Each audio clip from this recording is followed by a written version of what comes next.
Porter played really a good game, and I think everybody on the bench was really happy for him and things like that. So to me, it was like the tale of three games. You know, the first period was really a good period for us, and so was the third, or for most of the third anyways, but the second was yowza. You know, like I haven't seen that from us for a little while. So, but it was for me, you know, they're a lot like we are. Like, Florida's a lot like we are. They're hardworking. They're determined. When we dialed it up in the first period, they didn't have an answer, and then when they dialed it up in the second, we had a real difficult time. Their checking and their one-on-one determination on the boards was very significant in the second period. Do you like just having a guy like Porter on your team? You always talk about him being one of the hardest workers and never complains and just does whatever he has. Yeah, he's a low-maintenance guy that, you know, I think like everybody, when you're a depth player, you're trying not to make mistakes, and we're always trying to encourage him to play like he does in the American League. He's a dominant 200-foot player at the American League level.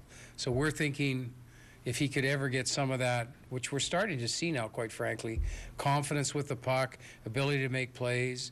He's a guy that I think everybody on the staff, if the game's tied or we're up a goal, he's a real trustworthy player. So, but he's able to score at the American League level on a very, very regular basis, and we're hoping he can do some of that stuff up here, which really, if he could do that a little bit up here, probably makes him a real solid third-line guy. Is that a difficult goal to score when you're in a high spot like that, trying to get a redirection?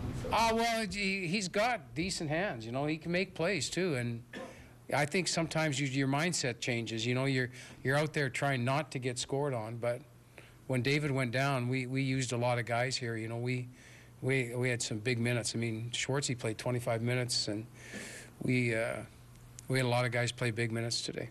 How was that? He tried to go, but just too much pain and not able to, you know, just that's a lot of dental work for one night. And actually, the doctors pulled him out, and we were in the process of going back there just to tell him thanks, but you got to take a break here. And so hopefully he's ready for Thursday.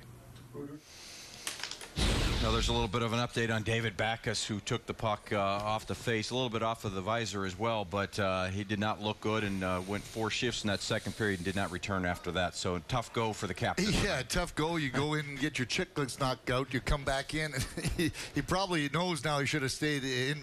All of a sudden, and then he gets a goal scored against him that he really didn't need to be out there for. But you know, David is a go-getter. He's a gamer that wants to be out there all night. And you know what?